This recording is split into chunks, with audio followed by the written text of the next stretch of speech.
क्या आपको पता है कि जुडिशरी में दो लेवल होते हैं, एक इंट्री लेवल होता है, एक हायर जुडिशरी होता है। इंट्री लेवल और बोलचाल की भाषा में लोअर जुडिशरी कहते हैं, जिसमें मुंसिफ magistrate, judicial magistrate first class, वो एग्जामिनेशन से आते हैं, एग्जाम क्रैक करके कैंडिडेट बनते हैं जज। और कोई कोई जजेस के पास 7 इयर्स का एक्सपीरियंस होता है और वो लोअर जुडिशियरी में एज ए जज काम करते हैं। अब उनकी इच्छा होती है कि चूंकि उनके पास एज ए लॉयर 7 इयर्स का एक्सपीरियंस है, तो क्यों ना वो हायर जुडिशियरी का फॉर्म भरे। और वो हायर जुडिशियरी का फॉर्म भरते हैं, वो क्रैक भी कर जाते हैं, बट उनको उनका अपॉइंटमेंट नहीं होता है। ऐसा ही case Dheeraj More versus state of versus Delhi high court वाले फैसले का है। ये मैटर सुप्रीम कोर्ट तक गया। इस मैटर में सुप्रीम कोर्ट ने कहा कि जो भी जजेस हैं जिनके पास 7 इयर्स का एज ए लॉयर एक्सपीरियंस है, फिर भी अगर वो एप्लीकेशन जब भर रहे हैं उस वक्त वो लॉयर नहीं है, उस वक्त वो जुडिशियल सर्विसेज में है, ऐसे में आर्टिकल 233 सब क्लॉज 2 के तहत वो नहीं आते हैं और उनकी अपॉइंटमेंट को वैलिड नहीं माना जाएगा। ये फैसला अभी तक था, लेकिन मिलता जुलता मामला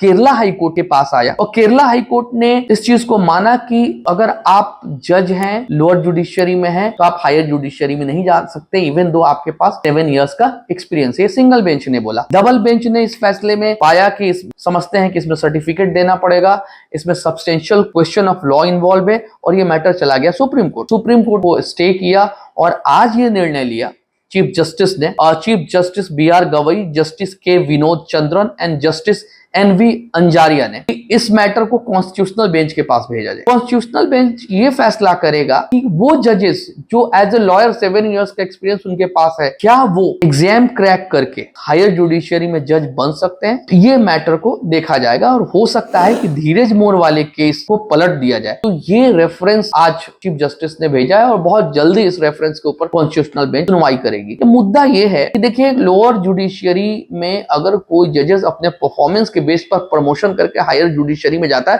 उससे इसका कोई लेना देना नहीं। इसका सिर्फ लेना देना इससे है कि अगर कोई जुडिशियल मजिस्ट्रेट के पास 7 इयर्स एज ए लॉयर का एक्सपीरियंस है, क्या वो बन सकता है जज हायर जुडिशरी में? क्या आर्टिकल 233 सब क्लॉज 2 के तहत उसे भी काउंट किया जाएगा? ये एक बहुत इंपॉर्टेंट प्रश्न है। यहाँ ग्रे एरिया क्या है?